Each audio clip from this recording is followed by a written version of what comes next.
नमस्कार मंडळी, चला तर आज आपण दोन नाश्त्याचे प्रकार पाहतोय आणि याचं कॉम्बिनेशन सर्वांनाच खूप आवडतं। तर चला पहिला प्रकार पाहूया। तर कढईमध्ये तेल घालायचं, जिरा मोहरी कढीपत्ता कांदा घालायचा, मिरची घालायची, परतवून घ्यायची। त्यानंतर थोडीशी हळद घालून घेतली, मोड आलेली मटकी घालायची, चवीनुसार मीठ कोथिंबीर घालून थोडीशी परतवून घ्यायची। आपली इथे मस्त मटकी तयार झालेली आहे। लगेचच इकडे पॅनमध्ये तेल घालायचं, जिरा मोहरी हिरवी मिरची कढीपत्ता घालायचा, शेंगदाणे घालायचे।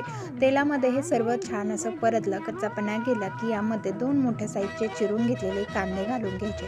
कांदा सुद्धा चांगला परतवून घ्यायचा आहे। कांदा परतला की यामध्ये आपल्याला घालायचं आहे हळद घालून मिक्स करायची, म्हणजे तेलामध्ये कलर छान सुटतो। त्यानंतर सुट्टे करून घेतलेले पोहे यामध्ये ॲड करायचे आहे।